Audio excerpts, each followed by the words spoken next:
Bank of India की शाखा में एक ऐसा वाकया हुआ जिसने पूरे देश को झकझोर कर रख दिया। ये कहानी है 60 लाख रुपए की, जो आज के हिसाब से 170 करोड़ से भी ज्यादा होती। ये कोई साधारण बैंक डकैती नहीं थी। आरोपी को पकड़कर 2 दिन में ही कोर्ट में सुनवाई कर जेल भेज दिया गया और जेल में ही 1 साल के भीतर रहस्यमयी तरीके से उसकी कि 1947 के बंटवारे की लूट और हिंसा ने उसे अंदर तक झकझोर दिया था। 1971 में बांग्लादेश मुक्ति संग्राम की त्रासदी ने उसे और बेचैन कर दिया। उसका मकसद कुछ ऐसा सनसनीखेज करने का था कि इसकी इतनी त्वरित सुनवाई हुई कि मीडिया ने सवाल तक उठा दिए। यहां तक कि इसको लेकर तब के विपक्षी नेता मोरारजी देसाई ने 3 जून 1971 को दी मदरलैंड अखबार में इस संबंध में एक लेख भी लिखकर इतने बड़े मामले को चंद घंटों में ही सुलझा लिए जाने और अपराधी को सलाखों के पीछे भिजवा दिए जाने की वजह से 1967 बैच के युवा आईपीएस अधिकारी कश्यप 22 अक्टूबर 1971 को उनकी शादी हुई थी और इस शादी के करीब 1 माह बाद ही 20 नवंबर 1971 को एक सड़क हादसे में। क्या आपने कभी सुना है कि एक फोन कॉल इतना ताकतवर हो सकता है कि वो देश के सबसे बड़े बैंक को हिला दे और भारत की आयरन लेडी इंदिरा गांधी के नाम को सुर्खियों में ला दे? जी हां, आज से ठीक 54 साल पहले 24 मई 1971 को नई दिल्ली के संसद मार्ग पर स्टेट बैंक ऑफ इंडिया की शाखा में एक ऐसा वाकया हुआ जिसने पूरे देश को झकझोर कर रख दिया। ये कहानी है 60 लाख रुपए की, जो आज के हिसाब से 170 करोड़ से भी ज्यादा होती। ये कोई साधारण बैंक डकैती नहीं थी, बल्कि एक ऐसी साजिश थी जिसमें इंदिरा गांधी और उनके सचिव का नाम इस्तेमाल कर एक शख्स ने बैंक को चकमा दे दिया। धोखाधड़ी में इंदिरा गांधी का नाम सुर्खियों में आया। आरोपी को पकड़कर 2 दिन में ही कोर्ट में सुनवाई कर जेल भेज दिया गया और जेल में ही 1 साल के भीतर रहस्यमयी तरीके से उसकी हो गई। यहां तक कि जिस पुलिस अधिकारी ने इस पूरे मामले की जांच की थी, उसी साल रोड एक्सीडेंट में उसकी भी हो गई। इस पूरे प्रकरण ने तत्कालीन इंदिरा सरकार पर कई बड़े सवाल खड़े किए थे। नमस्कार, मैं हूं आपके साथ अवनीश और आज की वीडियो में मैं आपको 1971 के बहुचर्चित नागरवाला कांड के बारे में विस्तार से बताऊंगा। आगे बढ़ेंगे उससे पहले यदि आपने अभी तक हमारे चैनल को सब्सक्राइब नहीं किया है तो इसे सब्सक्राइब करें और वीडियो को लाइक करें। 24 मई 1971 का दिन था। सुबह के 11:45 बजे नई दिल्ली की भीड़ भाड़ वाली सड़कों के बीच स्टेट बैंक ऑफ इंडिया की संसद मार्ग शाखा में चीफ कैशियर वेद प्रकाश मल्होत्रा अपने रोजमर्रा के काम में व्यस्त थे। तभी उनका फोन बजा। दूसरी ओर से आवाज आई, मैं पीएन हक्सर बोल रहा हूं, प्रधानमंत्री का सचिव। यह सुनते ही मल्होत्रा के कान खड़े हो गए। हक्सर ने कहा, प्रधानमंत्री इंदिरा गांधी को एक अत्यंत गोपनीय काम के लिए 60 लाख रुपए चाहिए। आपको ये राशि तुरंत किसी शख्स को सौंपनी होगी। मल्होत्रा ने जब चेक या रसीद की बात की तो फोन की दूसरी ओर से एक ऐसी आवाज आई जिसने उनके होश उड़ा दिए। उस आवाज ने कहा, मैं इंदिरा गांधी बोल रही हूं, ये राशि तुरंत चाहिए और ये काम बेहद गोपनीय है। इंदिरा गांधी की वो बुलंद और सम्मोहक आवाज सुनकर मल्होत्रा जैसे मंत्रमुग्ध हो गए।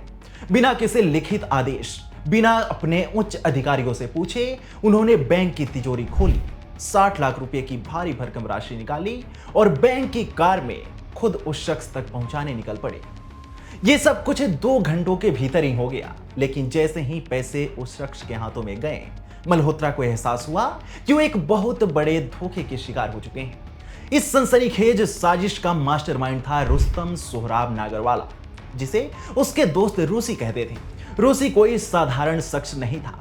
वो भारतीय सेना का एक पूर्व कैप्टन था जिसने 1943 में भारतीय सैन्य अकादमी में दाखिला लिया और लाहौर, क्वेटा, जबलपुर जैसी जगहों पर अपनी सेवाएं दी थी। लेकिन 1949 में एक सड़क हादसे ने उसका एक पैर छीन लिया, जिसके बाद उसे सेना से हटना पड़ा था। हादसे ने न सिर्फ उसका पैर बल्कि उसके होठों के हिलने की क्षमता भी प्रभावित की थी। उसके बाद रुस्तम ने अपनी चालाकी और जुगाड़बाजी से जिंदगी चलाई। जिस दिन यह घटना घटित हुई, उसी दिन की रात 8 बजे नागरवाला को गिरफ्तार कर लिया गया और ज्यादातर राशि बरामद कर ली गई। अगले दिन यानी 25 मई को उसे अदालत में पेश किया गया और 27 मई की शाम को उसके कबूलनामे के आधार पर उसे आईपीसी की धारा 419 और 420 के तहत 2 साल का सश्रम कारावास और 2000 रुपए के जुर्माने की सजा सुनाई गई। यानी घटना घटित होने के 100 घंटे के भीतर ही आरोपी को गिरफ्तार करके अदालत में दोषी तक साबित कर दिया गया। केस की इतनी त्वरित सुनवाई हुई कि मीडिया ने सवाल तक उठा दिए। यहां तक कि इसको लेकर तब के विपक्षी नेता मोरारजी देसाई ने 3 जून 1971 को द मदरलैंड अखबार में इस संबंध में एक लेख भी लिखकर पुलिस एवं न्यायिक सक्रियता की आलोचना की और कई सवाल उठाए। विचारणीय बात यह भी है कि जिस नागरवाला को कोर्ट ने सजा सुना दी थी, जुर्माना लगा दिया था, बाद में जब ऊपरी अदालतों में इस सजा के खिलाफ सुनवाई हुई तो दोषी नागरवाला को जमानत दे दी गई। लेकिन नागरवाला ने जमानत की पेशकश स्वीकार नहीं की। इसके बजाय उसने बैरक के ही एक सेल में रहने का विकल्प चुना। न्यूज 18 की रिपोर्ट के मुताबिक तिहाड़ जेल के उसके एक साथी कैदी की माने तो नागरवाला ने जेल से बाहर निकलने का विकल्प इसलिए नहीं चुना क्योंकि वह इस बात से डरा हुआ था कि उसे उच्च पदों पर बैठे लोगों के एजेंट लेंगे। ध्यान देने वाली बात है कि जांच के दौरान नागरवाला ने जो दावा किया वो इस कहानी को और रहस्यमयी बना गया।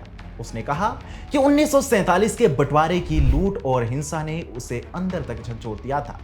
1971 में बांग्लादेश मुक्ति संग्राम की त्रासदी ने उसे और बेचैन कर दिया। उसका मकसद कुछ ऐसा सनसनीखेज करने का था जिससे बांग्लादेश के मुद्दे पर दुनिया का ध्यान जाए। रुस्तम ने अपने बयान में ये बातें तो बताई, लेकिन ये किसी को हजम नहीं हुआ। गौरतलब है कि इस घटना के कुछ महीनों बाद ही भारत की कोशिशों से बांग्लादेश का जन्म हुआ था, लेकिन इस पूरे मामले में इंदिरा गांधी का नाम आने से सियासी भूचाल आ गया। अखबारों की सुर्खियां उनके नाम से रंग गईं। विपक्ष ने इसे मौके की तरह भुनाया और इंदिरा पर तरह तरह के आरोप लगाए, लेकिन इंदिरा गांधी ने साफ कहा कि मेरा इस मामले से कोई लेना देना नहीं है। मैं न तो नागरवाला को जानती हूं, न ही इस घटना से मेरा कोई वास्ता था। उन्होंने यह भी कहा कि उन्हें हैरानी थी कि एक अनुभवी बैंक कर्मचारी सिर्फ एक फोन कॉल के आधार पर बिना किसी लिखित आदेश के इतनी बड़ी राशि कैसे दे सकता है। नागरवाला की गिरफ्तारी के 5 दिनों बाद 29 मई को दिल्ली पुलिस ने एसबीआई के चीफ कैशियर वेद प्रकाश मल्होत्रा को हिरासत में लिया और फिर 2 जून को उन्हें न्यायिक हिरासत में भेज दिया गया। जेल में 1 सप्ताह रहने के बाद उन्हें 9 जून को एक सत्र न्यायालय ने जमानत दे दी। ध्यान देने वाली बात है कि वेद प्रकाश मल्होत्रा काफी बेहतरीन अधिकारी थे जिनकी काफी पूछ थी। यहां तक कि चीफ कैशियर का पद बैंक द्वारा विशेष रूप से उनके लिए ही बनाया गया था। लेकिन गिरफ्तारी के बाद मल्होत्रा को एसबीआई ने निलंबित कर दिया। अदालत से बाइज्जत बरी होने के बाद भी उन्हें फिर से सेवा में नहीं लिया गया। 10 नवंबर 1972 को बैंक ने उन्हें बर्खास्त कर दिया। मल्होत्रा की पेंशन रोक दी गई और भविष्य निधि में जमा राशि भी उन्हें नहीं मिली। आपको बता दें कि 1971 में मोरारजी देसाई ने इस मामले में न्यायिक प्रक्रिया पर सवाल उठाते हुए अखबार में लेख लिखा था। ऐसे में जब 1977 में वो प्रधानमंत्री बने तो जनता पार्टी सरकार ने इस मामले की जांच के लिए सुप्रीम कोर्ट के रिटायर्ड जज जस्टिस पिंगले जगमोहन रेड्डी की अगुवाई में एक आयोग बनाया। आयोग ने पाया कि नागरवाला ने शायद 1954-55 में इंदिरा गांधी से मुआवजे के लिए मुलाकात की थी और 1967 में वियतनाम युद्ध के सिलसिले में भी वो उनसे मिला था। लेकिन इतनी छोटी मोटी मुलाकातों से ये संभव नहीं था कि इंदिरा गांधी उसे इतना बड़ा काम सौंपती। बीच के सालों में इनकी मुलाकातों का कोई प्रमाण नहीं मिलता और ये घटना तो मई 1971 में घटित हुई थी।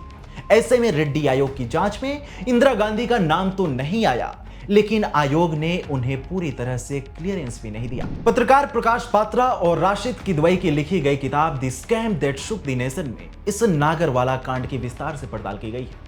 इस पूरे प्रकरण के एक और महत्वपूर्ण किरदार मामले के मुख्य जांच अधिकारी व सहायक पुलिस अधीक्षक डीके कश्यप थे। इतने बड़े मामले को चंद घंटों में ही सुलझा लिए जाने और अपराधी को सलाखों के पीछे भिजवा दिए जाने की वजह से 1967 बैच के युवा आईपीएस अधिकारी कश्यप अपने साथियों के बीच काफी मशहूर हो गए थे। 22 अक्टूबर 1971 को उनकी शादी हुई थी और इस शादी के करीब 1 माह बाद ही 20 नवंबर 1971 को एक सड़क हादसे में उनकी हो जाती है। वहीं 2 मार्च 1972 को पुलिस हिरासत में नागरवाला की भी रहस्यमयी तरीके से हो गई। उसकी की परिस्थितियों पर सवाल उठे, लेकिन कोई ठोस जवाब नहीं मिला। वहीं मुख्य जांच अधिकारी डीके कश्यप की असामयिक ने शक को और पुख्ता करने का काम किया। आम धारणा यह थी कि चूंकि वे इस पूरे प्रकरण के बारे में काफी कुछ जानते थे, इसलिए उन्हें रास्ते से हटा दिया गया। हालांकि इन में कहीं कुछ साबित नहीं हो पाया, बावजूद इसके कई सवाल अनुत्तरित रह गए। सवाल आज भी उठते हैं कि क्या नागरवाल सचमुच अकेले इस साजिश का मास्टरमाइंड था? क्या उसने सचमुच इंदिरा गांधी की आवाज की नकल की थी या अन्य लोग भी इस खेल में शामिल थे? केस की जांच करने वाले पुलिस अफसर की मौत के पीछे की वजह भी आज तक किसी को पता नहीं चल पाई। ये सवाल इतिहास के पन्नों में एक अनसुलझी पहेली बनकर रह गए। उसके बाद 1980 में इंदिरा गांधी की सत्ता में वापसी हुई और 15 जनवरी 1981 को यह मामला आधिकारिक तौर पर बंद कर दिया गया था। इस मामले पर आपकी क्या राय है? इसे लेकर आप क्या सोचते हैं? हमें कमेंट सेक्शन में जरूर बताएं।